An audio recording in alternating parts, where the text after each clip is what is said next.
एक समय की बात है। एक आदमी एक छोटे से गांव में अपने परिवार के साथ रहता था। वो पहाड़ पर पत्थर तोड़ने का काम करता था। वो अपने काम को बहुत मन लगाकर करता था और उससे जो कुछ भी पैसा वो कमाता था उससे वो खुश था।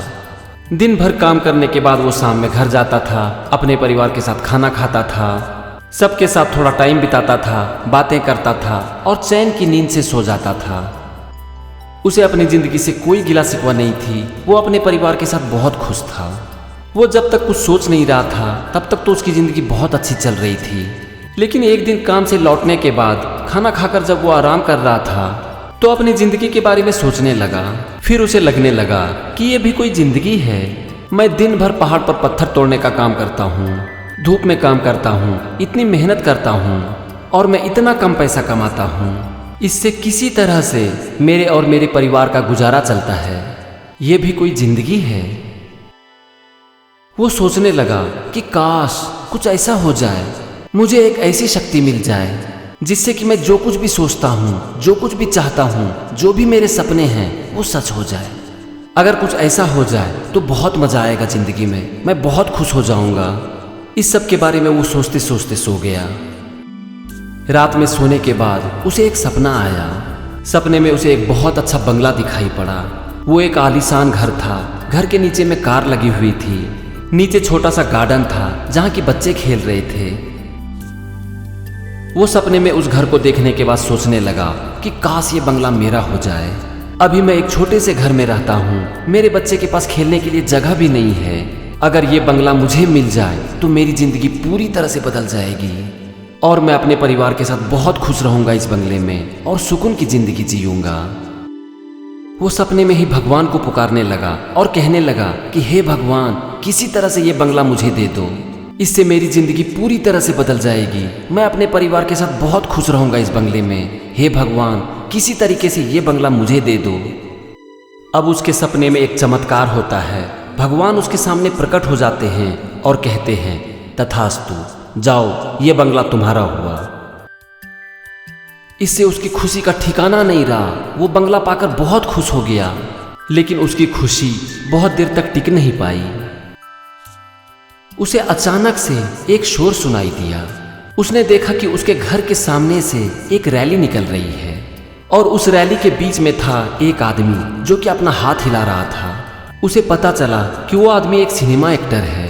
उस रैली में सब लोग उससे हाथ मिलाने की कोशिश कर रहे थे, उसके सामने दूर से हाथ जोड़ रहे थे और वो आदमी सबका अभिवादन स्वीकार करते हुए, मुस्कुराते हुए अपना हाथ हिला रहा था।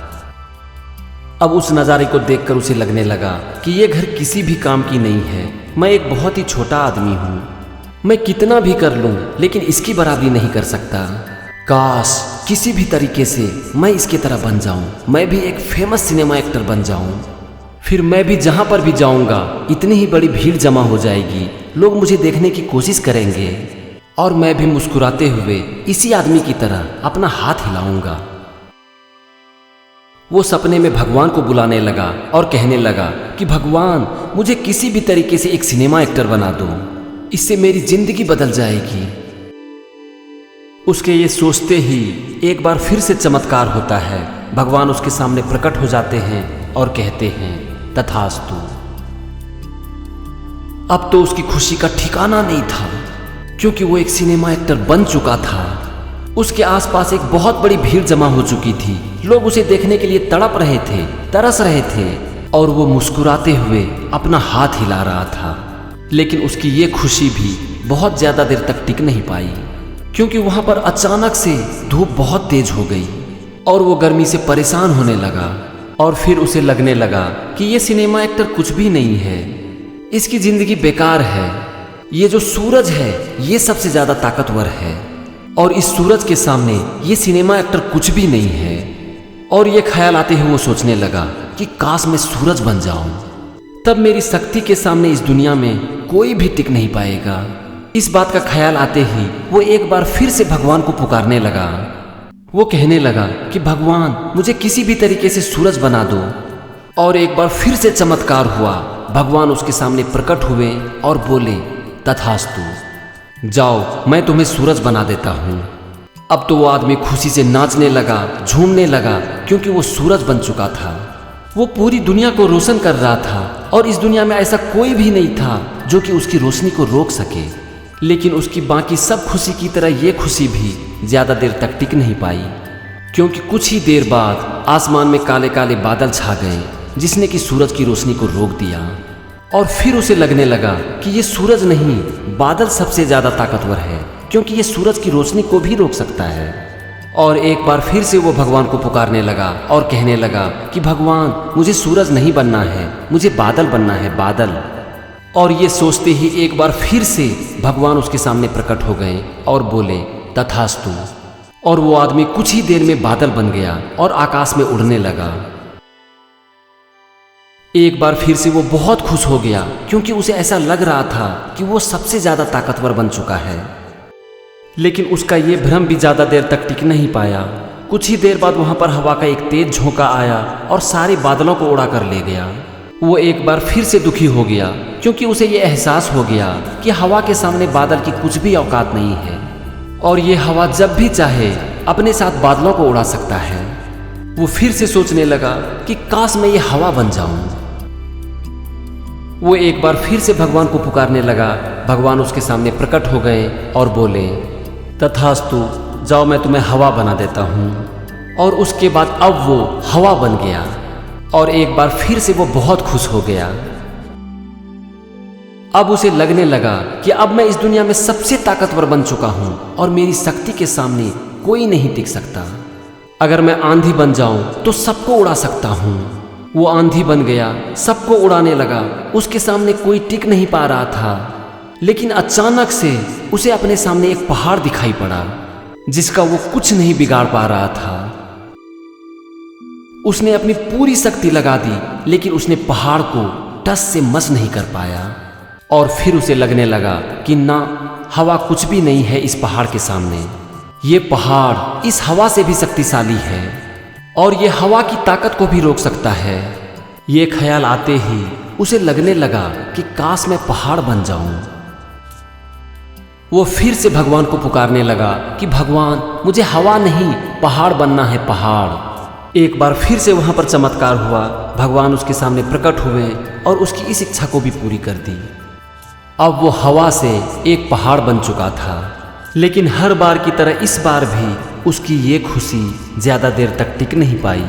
पहाड़ बनते ही उसे बहुत ज़्यादा दर्द हो रहा था। उसे अचानक से एक आवाज़ सुनाई पड़ी, जो कि एक जानी पहचानी सी आवाज़ थी। और वो आवाज़ थी पहाड़ के पत्थर को तोड़ने की आवाज़। उसे बहुत दर्द हो रहा था, क्योंकि कोई उसे हथौड़े से मार रहा था, उसके पत्थर को तोड़ने की कोशिश कर रहा था। वो दर्द से चीखने लगा, भगवान को पुकारने लगा और कहने लगा कि भगवान, मुझे वो आदमी बना दो जो कि इस पहाड़ को तोड़ने की भी ताकत रखता है।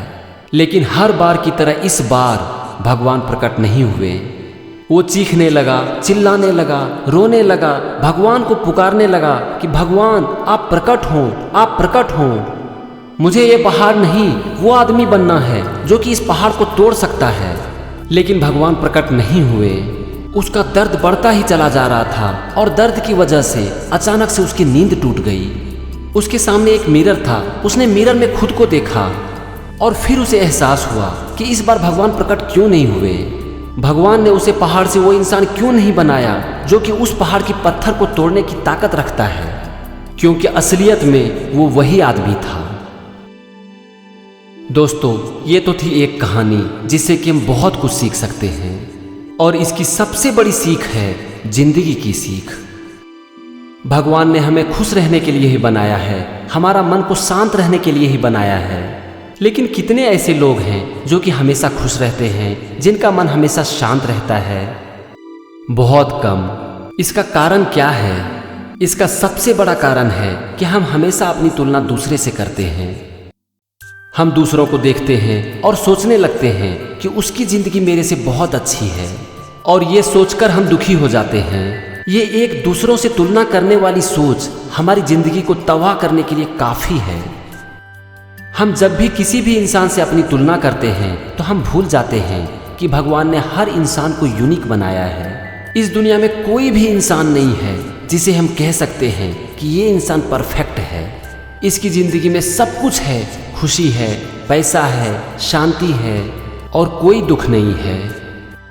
ये सोच बस हमारी भ्रम है, क्योंकि कोई भी इंसान, कोई भी चीज़ दूसरे से एक फील्ड में आगे हो सकता है, हर चीज़ में आगे नहीं हो सकता।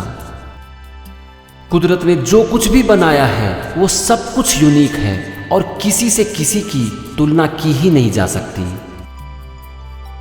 तो फ्रेंड्स, इस कहानी से आपको सिर्फ इतनी सी बात सीखनी है, आप जैसे भी हो बहुत अच्छे हो। भगवान ने आपको बहुत अच्छा बनाया है। जिंदगी में सपने जरूर देखो, आगे बढ़ो, अपने काम को पूरे मन से करो, लेकिन किसी भी हालत में अपनी तुलना किसी से मत करो, क्योंकि जब भी आप किसी से भी अपनी तुलना करते हो तो आप खुद को ही नहीं, भगवान को भी दुखी करते हो, क्योंकि भगवान ने आपको किसी से भी तुलना करने के लायक बनाया ही नहीं है। तो फ्रेंड्स, खूब मेहनत करो, खुश रहो और अपनी जिंदगी को खुल के जियो, क्योंकि आपकी खुशी, आपके मन की शांति भगवान की सबसे बड़ी पूजा है। Thank you and wish you all the best.